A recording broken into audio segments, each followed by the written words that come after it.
Welcome to Our Dyke Histories.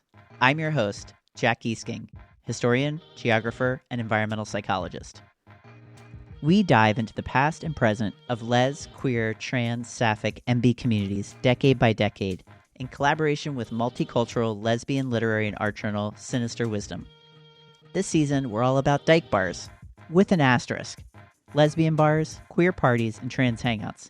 The structures that made them necessary, the lives they made possible, and the worlds we made from them. Our Dyke Histories. Come for the history, stay for the revolution, gossip, and desire that built us. Today we journey into the 1940s through the 1960s. From the oppressive moral rigidity of McCarthyism and the most asinine crud of people like Roy Cohn, to the first sparks of rebellion that would spark movements and the delicious, spicy drama of queer pulp. Together, we unpack the radical role of desire, bars, prisons, house parties, the mafia, and the state, as well as intergenerational les-bi-queer transness in conversation, shaping queer lives of the past, present, and surely the future. Two things to tell you in advance.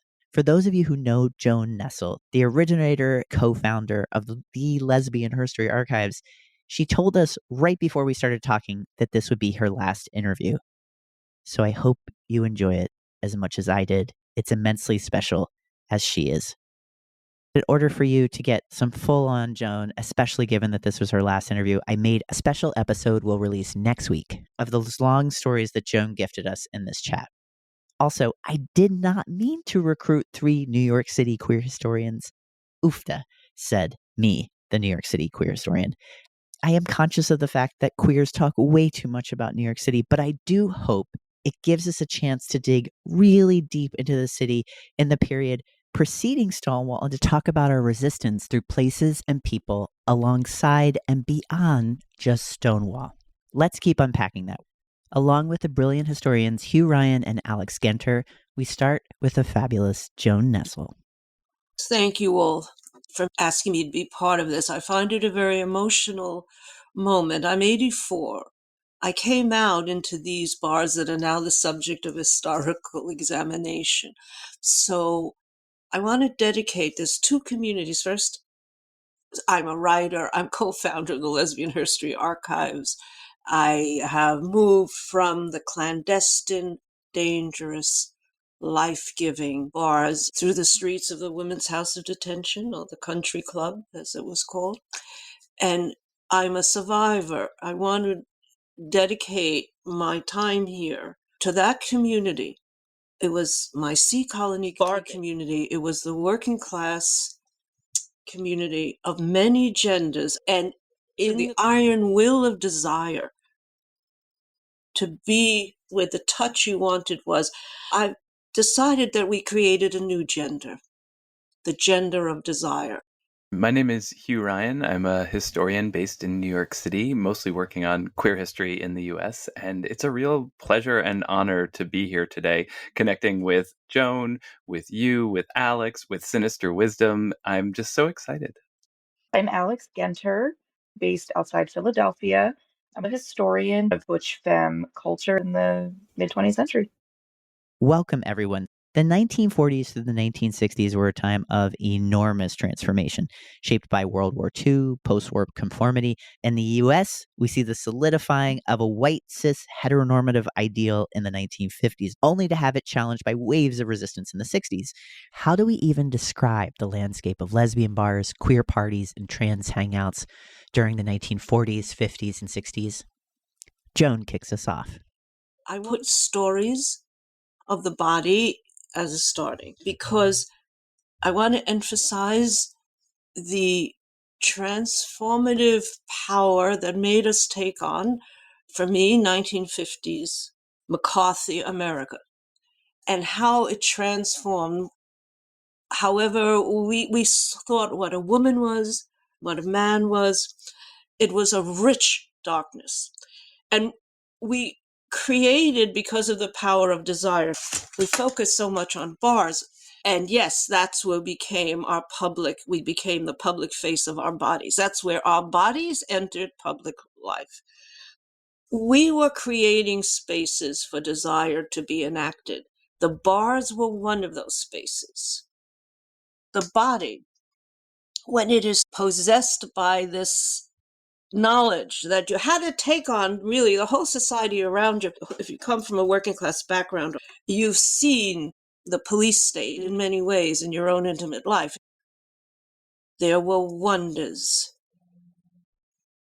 necessitated wonders by the horrors of the state. Desire can create not only its own gender, but its own country, its own powers of resistance. I talk about darkness because that's where we were regulated in a way. And I'll shut up. No, don't ever shut up, Joan. Don't ever shut up. My goddesses, why would Joan Nestle ever stop being heard? Please, Athena, let that never happen. When we talk about HUAC, that is the House Un-American Activities Committee led by Joseph McCarthy in the late 40s into the 50s, alleging that hundreds of people in the government were communists, and then eventually he extended his list to say that many of them were homosexual. This led to these targeted attacks toward them from government, Hollywood. Closely working with McCarthy was someone else you should know about named Roy Cohn. He is surely one of the worst gays of history. Roy Cohn is the person who specifically targeted and prosecuted the Rosenbergs. He was a deep libertarian, a fearmonger who you may know as the sort of fictionalized villain in Angels in America, and a cruel lawyer who was eventually disbarred, but not before he mentored a young man named Donald Trump. We can see where he got it from. When I was thinking about what I wanted to research for my project, Joan's writings really inspired me. That desire was so potent. The desire and the danger together and the excitement that those generate together really grabbed my attention and sucked me in, besides just being super hot. But the spaces seemingly just filled with that desire. They were filled with smoke and women and just desire. That is how I think about them and how I try to write about them so that other people can feel what I never really did. I admire the women from this time period so much for seeking that out, which was not just going against heteronormative society, but it was going against ideologies of womanhood that were very strong. Seeking out sexual partners, going out at night unchaperoned or just wandering around, and seeking non marital sex, seeking multiple fulfilling relationships throughout a life, not a lifelong monogamous marriage or commitment. These were things that women did not do. And the fact that they chose to do it, knowing the risks, and follow that desire is just very profound to me. A lot of my work in this particular time period, the 40s, 50s, and 60s, is like the dark mirror. Not that it's not connected to bars, but so much of the history I look at in this time is the institutional side. Institutional in a very negative sense of queer, lesbian, dyke spaces. Women who have been imprisoned, women who have been sentenced to mental institutions, which becomes more and more popular after the 1950s and homosexuality is added to the DSM. Spaces like the military, which are voluntary, but of a certain kind of conscriptive nature. All too many of you are likely familiar with the DSM, the Diagnostic and Statistical Manual of Mental Disorders. We're now on version 5. But in the 1950s, absolutely included homosexuality and what was then called cross-dressing, and other aspects of transness in its many forms. It's not until 1973 homosexuality is removed as a mental disorder. And this was a huge effect on our psychology. As we're talking from the 40s to 60s, people think that they are mentally ill for being gay, for being trans. In fact, it wasn't until 2013 that what was called gender identity disorder, this anti-trans medical diagnosis, was switched to gender dysphoria, having the anxiety, stress, depression induced by being trans in a cisgender world. I remember the day that it changed. I was actually teaching. I went into my students and I said, "Did you know that now I can wear these clothes as a butch trans mask presenting person that I am. And no one's going to put me in a mental institution. And it's the first day in my life where that happened. And I remember the wow on their faces, and I remember the wow in my heart. Whew. Now back to Hugh Ryan. These are incredible spaces for queer women to meet each other, for trans folks throughout this period. Prisons are incredibly important in this history and are connected to the bars. They're where people end up after being at the bars. They're where people socialize outside the bars, but we rarely think about them as social spaces. My work moves in and out of the bars and connects with the bars and connects, as you were saying, Joan, with that feeling of being outcast together and being outside of that mainstream light of institutions of marriage. When we say bar, again, what do we even mean? It's a physical space, sure, but it seems like something more in the way we're talking, in the way that les, bi, queer, trans, and gay men talk too. It's more sometimes a sanctuary, a battleground, a home. Even in the 1950s, bars are affording the sense of connection. We need to always keep unpacking that, because it wasn't just that there were these bars in Greenwich Village. There were a large number of them, actually. There were more than a dozen in this period in Greenwich Village alone, but you had to get between them. There are travel stories. We also have to think about how you even get from bar to bar, because they're connected to one another. As queer bodies go between them, go between their homes and work, take public transportation, walk or roll down the street, and go to other queer spaces as well. And I have some of those in my next episode with just Joan Nestle. It's pretty amazing. Mabel Hampton, out Black lesbian from the 1910s till she passed in her 80s, was a longtime friend of Joan's, and her collection is central to the Lesbian History Archives. In one of her oral history interviews with Joan for the LHA, I'll post the links to listen to them all on queergeographies.com, Hampton says, in the 30s and into the 40s, people wouldn't wear slacks to walk down the street. They would take a cab together with their short hair. Cabs are very expensive, and it's not just that people are going between parties and their homes and work and bars. There are other places they're going to, and that's what brings us to the Women's House of Detention. I wrote about the Women's House of Detention, which was a combination jail and prison located in Greenwich Village from 1932 to 1974. Even before that, there was a prison connected to the Women's Court from 1910 to about 1940. There was a prison that was not specifically for women, but was connected to this house of detention. And it was an epicenter for queer culture. I think one of the things we don't think about is still to this day, 40% of people incarcerated in women's prisons identify as LGBTQ. And at the time the Women's House of Detention was open, it was probably around 75%. I found this research largely through following the footsteps of Joan and a few other writers like Audre Lorde, who really have highlighted the role that the prison played in lesbian communities of these time periods, 30s, 40s, 50s, and 60s. And the research that I did into it showed me how much more broadly this affected the village, the nature of New York City, our understanding of queerness, and our understanding of how queer people socialize. And real estate in New York. How it played in the capitalist sense of respectability. Joan is exactly right. As we explore these histories, it's impossible to ignore how geography, political economy, and power intersect with queer life, even define it. And we define it back, too. We think of the formation of gayborhoods, or what we call gay ghettos, as being something of the 1970s and 80s. And then we think about the gentrification of gays out of cities, or the gentrification of gays in cities in the 1990s and thereafter. Nowadays, corporations like BlackRock, Blackstone, Invitation Homes, among many others, are buying up properties and raising rents and resale values on us all.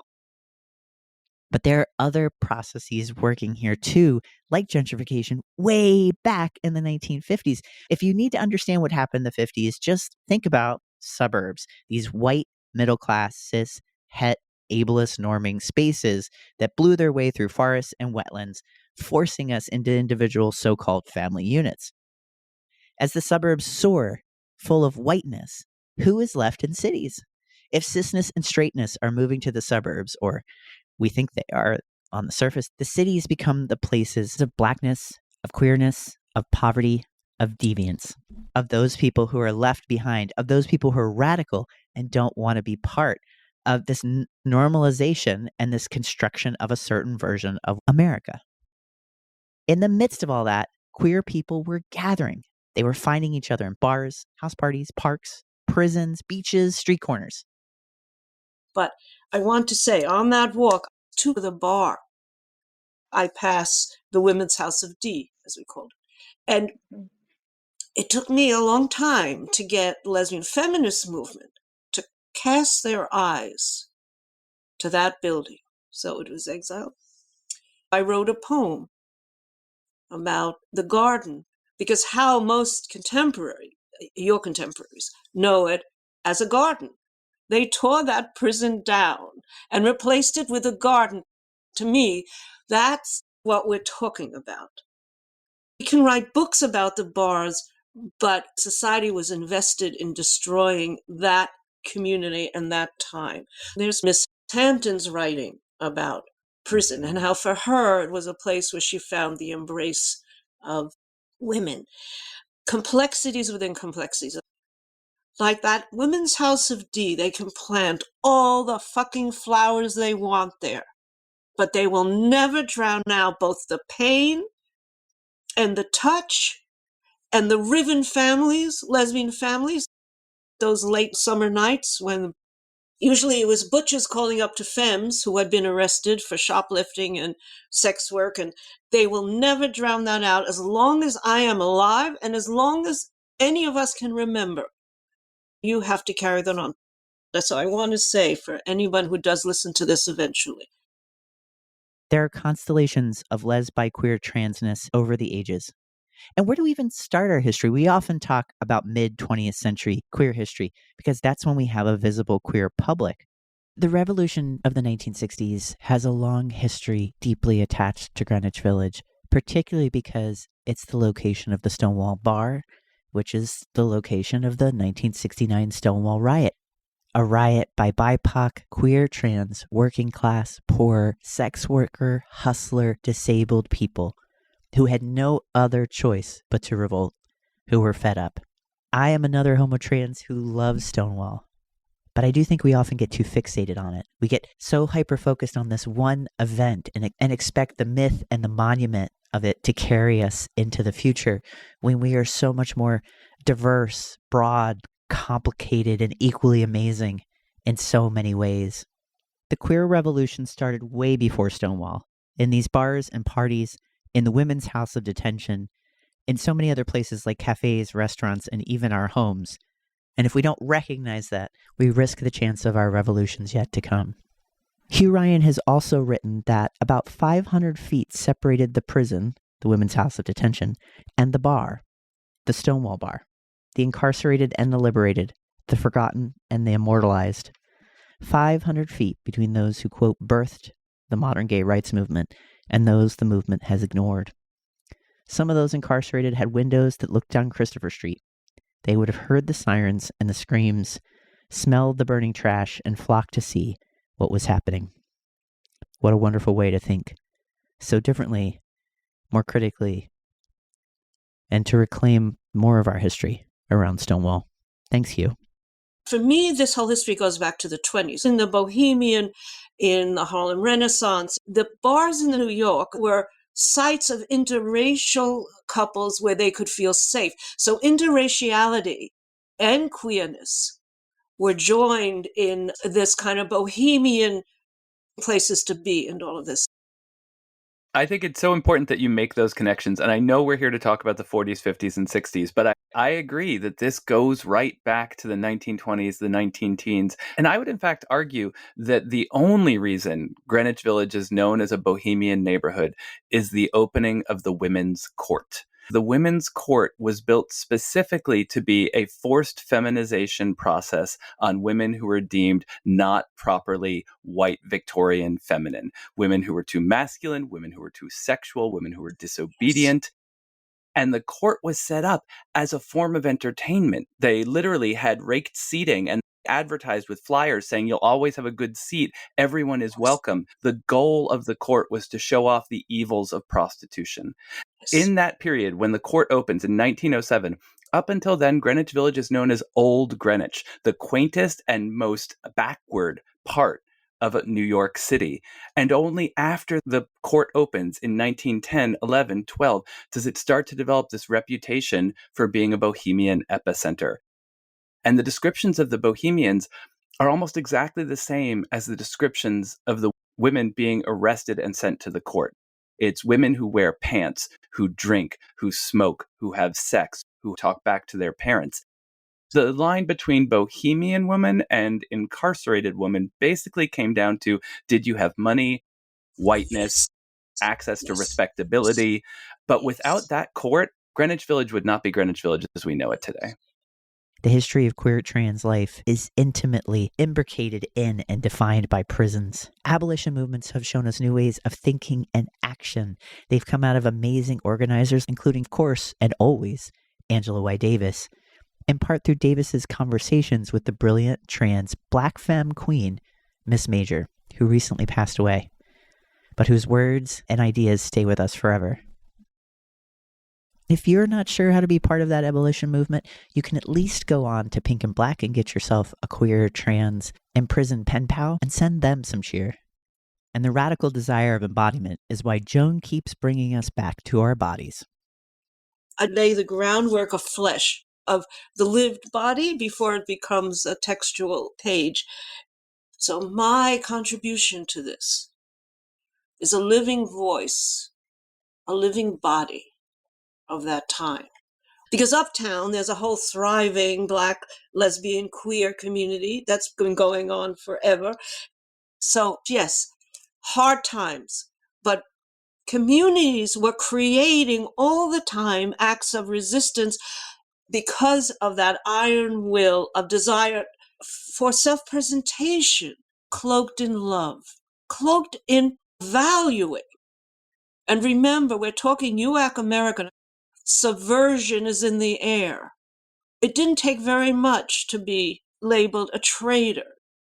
To go back to the prison and creating community spaces under extreme oppression within the House of D, I found that women really, if not created full-blown community, there were practices that enabled romance and friendship. Women would look out for guards for their friends so they could have sex in somebody's bed. They would send kites to each other, little notes. And if somebody had a birthday, I think this was Florrie Fisher's memoir about her time, her various stints in the House of Detention. But somebody's birthday, they put up some toilet brush as a limbo pole, and everybody's limboing underneath. Whoever had money at the commissary bought some snacks, and someone did like a titillating dance. That kind of joy or attempts at joy under such repressive and awful circumstances is really a testament to not just queer women, all marginalized people. Yeah, those expressions of desire and creations of community are some of my favorite parts in doing this research. Everyone's always, is it sad researching the 1950s? Is it sad talking about the 1930s? And I'm like, sure, there are sad parts, but it's actually wonderful because I feel like I'm seeing things more clearly. There was this great story in the late 60s. This researcher, this straight woman, comes into the Women's House of Detention, and she wants to study what she's calling the play family, which is women who form these relationships as apprenticeships, getting ready for heterosexuality somewhere in the nebulous future. Like, she has this whole idea of what's happening that is obviously not what she discovers. In fact, what she's looking at are lesbian relationships and extended prison relationships, prison families that are established while being incarcerated and have roots on the outside. She starts off noticing and telling her supervisor that there is an unusual number of Black Jewish women in the prison. And her supervisor's like, what are you talking about? And she's saying, I'm seeing all these Black women wearing Stars of David. She finally goes to talk to the women, and it turns out there's only two kinds of jewelry allowed in the prison. You can wear a Star of David or you could wear a cross. And so for Black femmes, the Stars of David from their Jewish girlfriends did not have a religious connotation, but were instead this really high fashion item, the only one you could have in the prison. So they called themselves the Sammy Davis Jr. Club. And the prison had no idea what they were seeing. Oh my goodness. I love it. I That mean, that's is amazing. It's amazing to hear this joy and reclamation in a prison. Hugh is about to say this isn't a romantic history, something that Joan herself taught him and called him and others out on. But we do fall into that trap, and we need to be careful. One of the ways that I think the 1950s gets exceptionally romanticized is through the queer pulp. These dime store paperbacks, literally they cost a dime. And they had these tawdry covers, very sultry, deep looks. Everyone's kind of half dressed. And this is how a lot of people were learning about queerness at the time, about lesbianism, about gayness.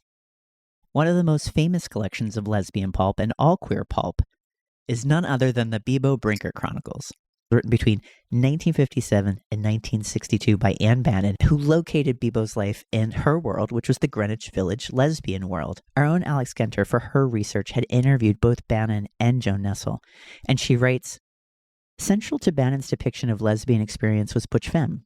As Bannon asserts about the primary couple in her books, Laura was feminine in the traditional way. Her defenses, her fear of emotional entanglement, quickly melted under the laser of Bebo's sexual focus. And on her side, Bebo was intrigued with Laura's beguiling femaleness. I knew of no other way to write about them." Later, Alix writes, Joan Nestle, a femme carousing, yes, our Joan in this episode, a femme carousing Greenwich Village bars at the time Bannon was writing, Joan felt that Bannon's books depicted, quote, a world I could recognize and sex that I could respond to, unlike The Well of Loneliness, which we talked about in depth in our 1920s to 30s episode as being quite a bummer, which was Radcliffe Hall's classic 1928 lesbian novel. That was too upper class and European for Joan. Instead, she said that Bannon's books felt accurate and familiar. She added, open quote, I never stood a chance with Stephen, but Bebo? Well, maybe. Thank you for that, Alix. It also seems that queer pulp is always having a renaissance, a bit like lesbian bars. And so we walk the fine line between knowing something shouldn't be romanticized, it does become sensationalized, there is desire, there is survival, and how do we make new worlds? This kind of intergenerational conversation should be done more because there's such, enrichments and differences. I want to keep commemorating. That's my impulse. Your impulses are to discover how you put it into your historical narratives. That I give over to you. You will have your time when you will commemorate those who didn't survive the time of which you're writing, but also share your flesh. I so appreciate that, Joan. When I did this research, the women that I was talking to and whose voices I was reading or gleaning from between the lines were so important to me. Continuing to talk intergenerationally is one of the most wonderful gifts that someone younger can do to continue speaking to older generations and learning. And that was a huge part of my historical research. I was just going to say that I have to agree, not only the importance of the intergenerational information, but the actual conversations. Very early in my career, Joan, you actually said to me during an interview, you stopped me and you said, I hear this wonder in your voice, and I'm afraid you're romanticizing this too much. These were working class women using the skills they had to build lives for themselves. This isn't a romantic history, even though it has romance to it. And from the distance of history, it may feel that way. You have been so generous with that kind of guidance throughout decades. I really value not just giving me information about this bar was there, I went here, this woman, this was her name, but the perspective of now looking back, that's something that can only come through actual conversation between generations. There are many different kinds of romance. But if romance means a glory of impossible joy, then this is the highest romance of all. which is the creation of life and respect for desire when all else has been taken away. You see what I'm saying? That's why these conversations are so important. They're transformative in how we think about life and what we're willing to sacrifice. This episode's talking a lot about Greenwich Village, but I don't want to leave out other places. Probably an obvious one is San Francisco. San Francisco wasn't controlled by the mafia. Its reach didn't go all the way across the coast, which means actually it's police directly taking bribes from bar owners and profiting from queer life in that way. And the reason there are so many queer bars and different kinds of queerness and a different kind of openness in San Francisco is because it's thriving on racial and sexual tourism. Bars like Finocchio's and Mona's that were founded in the 1930s are surviving off of people like the fantastic Jose Soria, this phenomenal operatic drag queen who proclaimed gay is good. When Soria held the room, he not only got the straights to make fun of themselves, but he also got the queers to feel like they were in community. In the 1960s, Soria would found the Imperial Queens and Kings, which is still the longest-running queer organization in the United States. He was the first openly gay person to ever run for office. His life arc is extraordinary. But since the mafia ruled the East Coast, what's now the Rust Belt, and most of the Midwest, that was an entirely different monster to deal with, along with the police. I want to say the mafia protected us. It's more complicated. It always is. Bruno, who stood at the door, would let the straight tourists in so they could sit at those tables and watch. And I want to use another word we haven't used, freak.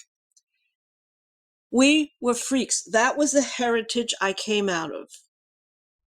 That's what the doctors told my mother in the 1950s. She thought I was a lesbian.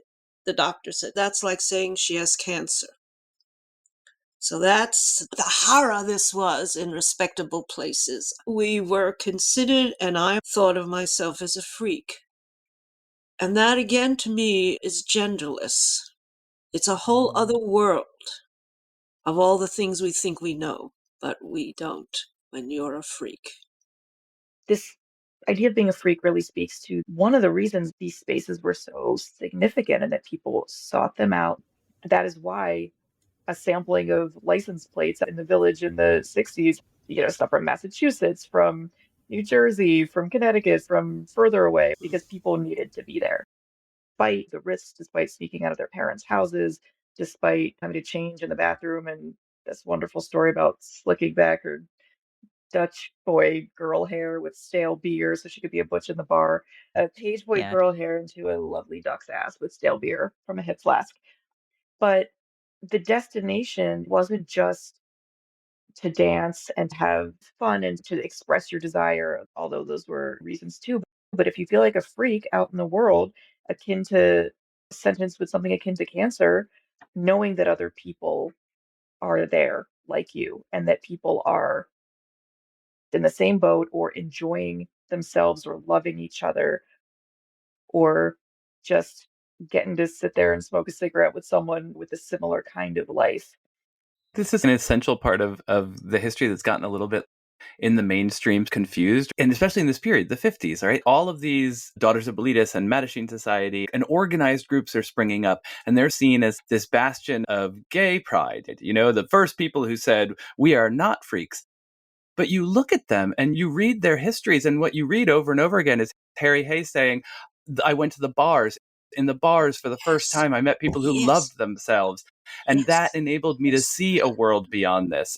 Those people, the people who first had that thought, were the ones who were treated like freaks, but who made these spaces, like you were saying, Joan, marvelous on the inside. And that ability to have that space where things were beautiful and wonderful and where you could love yourself and each other and find the importance of touch.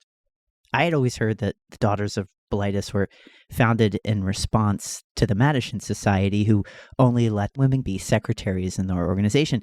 Mattachine was founded by communists, but included primarily white gay men, and many were libertarian among them.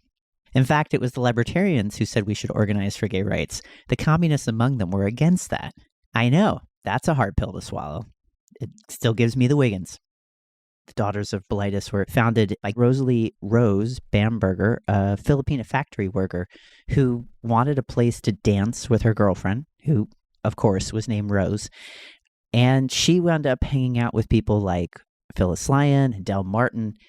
There was a sensibility of not wanting to be part of what was known as Our Dyke culture, this working class culture that Joan Nestle really found a home and family among, having a separate place to dance that wasn't either defined by butch femme working class politics, controlled by the mafia or police.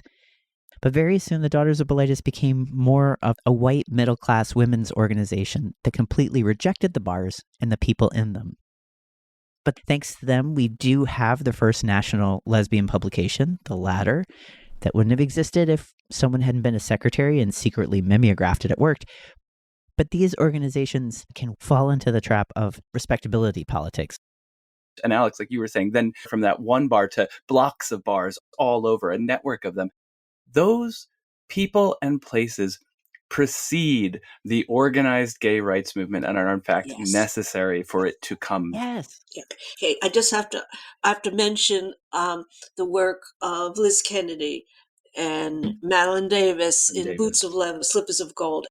And I want to mention all the pioneering lesbian and queer archiving groups. Yes. The gay history groups of San Francisco. We were all in this because our bodies had been touched by this movement. As lesbian history goes, we probably know the most about lesbian bars in the 40s, 50s, and 60s in one city. It's not New York. It's not San Francisco. Wait for it. It's Buffalo. The first chapter of Boots of Leather that Joan just referenced is titled, I Couldn't Wait to Get Back to That Bar. And the main argument of the book is that bars and parties and other gathering spaces are what they called pre-political. Butches and femmes at the time were seen as anti-political because as working class people, they were poor and their survival depended on keeping their head down. They were already pushing the limits in their gender and sexual being. While there wasn't a so-called movement yet in the 1950s, rather, they were laying the groundwork for a more formal social movement. In other words, we were always political because we were politicized. It's funny, but most people don't realize that Stone Butch Blues is being written about Buffalo at the same time. I mean, Buffalo Dyke History. And I've said this in another episode, but the reason we have so many secure, loud, strong voices from places like the Rust Belt is because there are union jobs. Some butches and some women can get union jobs. There's different kinds of labor and possibility. We were all in this because our bodies had been touched by this movement, this iron will of desire. The bars were also a place where we compared our wounds, physically and psychologically, where we gave each other important information of how to survive this calamity, or when the landlord decided to throw you out, or where we shared resources. To be sitting with you all who have written books and will write books and tell the stories and find the stories, the story that is green with life will be more powerful, and you'll see it will outlive the horrors. I'm going to say something stupid if I haven't already, because I'm speaking on pure emotion now. Thank you for listening. None of it is stupid. None of it was stupid. It's so good. Speaking of the antithesis of stupid and the kernel of all things brilliant, it's time to talk about one of the most major sources for writings about New York City lesbian bars in the 1950s. You'll never guess, but it's that queen of queens, the Black lesbian feminist poet and essayist. Yes, it's the author of The Master's Tools Cannot Dismantle the Master's House. It is the fabulous Audre Lorde. It's important to say that lesbian bars in the 40s, 50s, and 60s are very much predominantly white spaces. There are definitely Black, Brown, Asian, Latinx, Indigenous people within them. The owners are very conscious of keeping the police away, and so they're targeting a white market. And it is whiteness that cloaks, provides protection to lesbian bars, to gay bars, as much as the mafia or any other organization at the time. I did go get the quote from Zammy, which is from Audre Lorde. In the bars, we met women with whom we would have had no other contact had we not all been gay.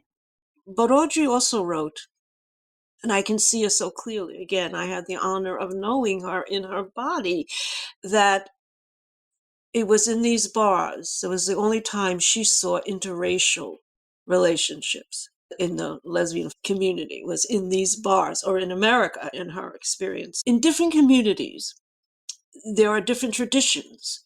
House parties were essential in the African American queer lesbian community to surviving the Depression, which is the joke is, as Miss Hampton would say, what do you mean a depression? We're never making money. These things that get delineated as a national time, they're not experienced in the same way. A catastrophe is always a catastrophe. Racism is always a catastrophe, and what it does to the ability to live. People played as well as endured. It's funny, Jack. I was thinking of a different Audre Lorde quote, and this is the one that I return to for the exact same reasons, but a slightly different quote. Lesbians were probably the only black and white women in New York City in the 50s who were making any attempt to communicate with each other. We learned lessons from each other, the values of which were not lessened by what we did not learn. And I love that making of space for both in the same sentence. Yes. And there were things that looked like bars, that looked like parties. They were gatherings of friends. Yeah, it's a physical space, but it's other things as well. It's a sharing of resources.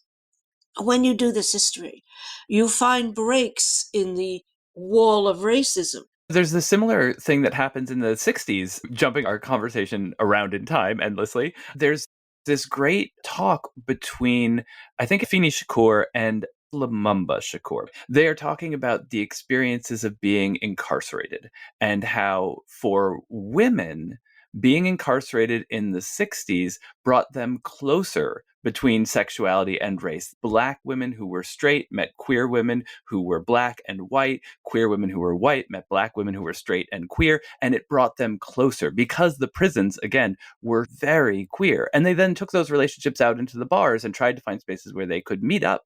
Lumumba says in men's prisons, it's the exact opposite. We're told by the guards, if you don't kill that guy, it means you're a faggot. And so we have to institutionalize homophobia to protect us. The guards protect the homosexuals in women's prisons. They were seen as being kept in special wings. And that was them being allied with the state. They have this nuanced conversation about how the spaces in which you are allowed to socialize by the state help to define the different relationships that Black women in the Panther Party and Black men in the Panther Party had with queer people. Hugh just mentioned Afeni Shakur, a major leader in the Black Panthers, mother of Tupac, who was a brilliant thinker in his own right. Shakur was an incredibly important voice in the history of Black liberation and gay liberation, in part because she was incarcerated at the Women's House of Detention. It's while she's there that she starts to realize how much these two movements have in common. And it's Afeni Shakur who pushes Huey Newton make a public statement on behalf of the Black Panthers supporting the gay and lesbian movement. This was a sea change in the 1960s revolutionary movements. In the same way, Sylvia Rivera, a Latinx trans woman and major activist and organizer who with Marsha P. Johnson would start Street Transvestites Action Revolutionary STAR. Rivera was Venezuelan and Puerto Rican, and it was her activism that made inroads with the Young Lords, the revolutionary Puerto Rican activist group. You can only imagine how the white, middle-class, capitalist, patriarchal, heteronormative society did not like all of us hanging out together. It is when we are in coalition that we are our most fierce and our most powerful. Now let's get back to Hugh. And I think that it's interesting to see the ways in which, as you were saying, Jonah, what space we are able to make for ourselves creates these relationships between different kinds of outcasts, until the state steps in and says, no, you kill that kind of outcast or else. There were opportunities for interracial interaction, but, this idea that white lesbians were welcoming or not racist to Black women. There were segregated spaces, and a lot of that segregation was by choice. A lot of Black women writing, including Audre Lorde in some cases, writing about this time, didn't feel great in village bars. They knew that they could go there. I forget the exact quote. I knew that a white woman would say that's a shame that someone said something racist to you, but Yes. she wouldn't stand up for me in that moment. Yeah. So there was this completely separate house party circuit that started in Harlem and moved around with the people who left Harlem and moved to the Lower East Side, moved to Brooklyn, and then there was a house party circuit there. What Alix says is so well put. Lesbian bars and queer parties, they're microcosms of American life itself. They're full of contradiction and joy as much as they're full of racism, classism, ableism, and resistance and resilience. They are never perfect havens, but they are what some of us have had and will have in the future.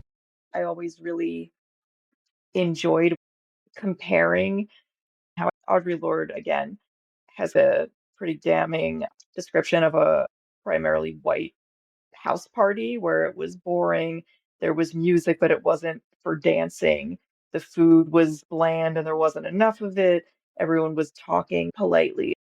Then she goes to these Black lesbian parties where it's a lot of food, a lot of good dancing, a lot of liquor, and a lot more fun, seemingly.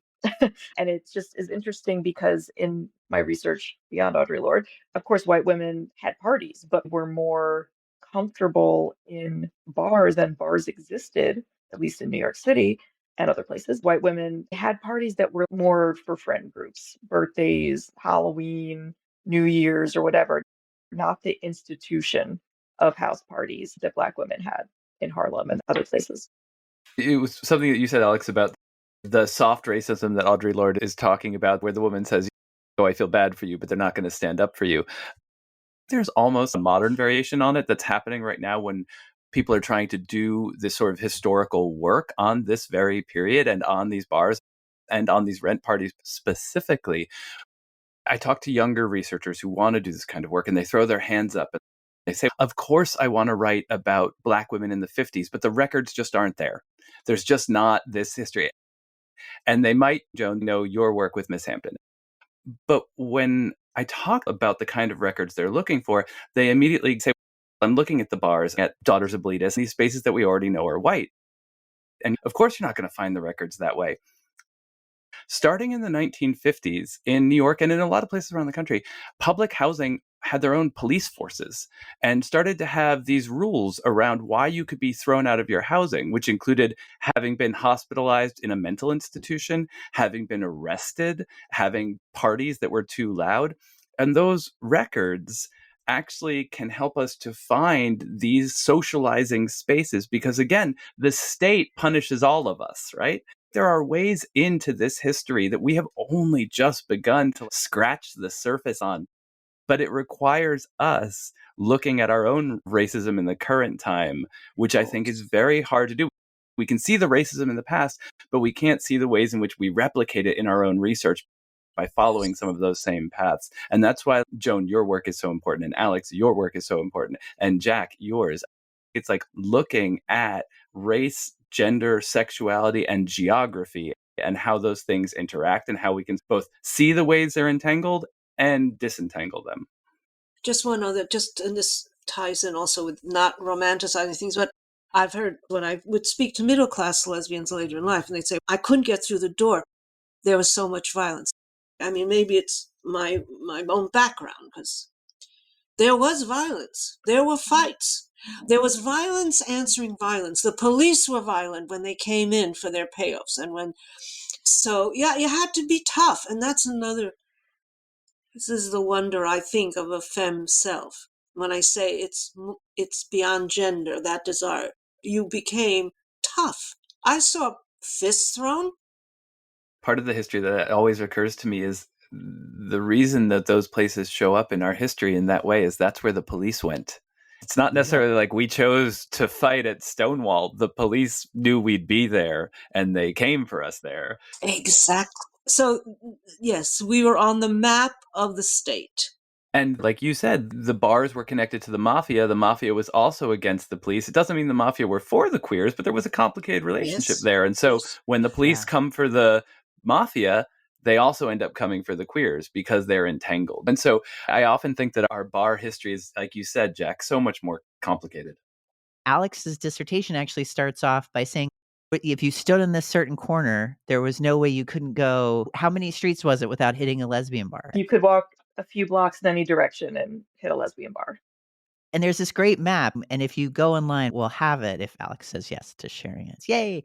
I was going to say something about how that map I made has tons of bars on it. When I didn't particularly care that much about finding out when exactly they were in operation, because to me and others too, the bar scene itself was the more permanent institution. That was why people went to Greenwich Village. You could walk a couple blocks and come upon some kind of bar. Those were the days.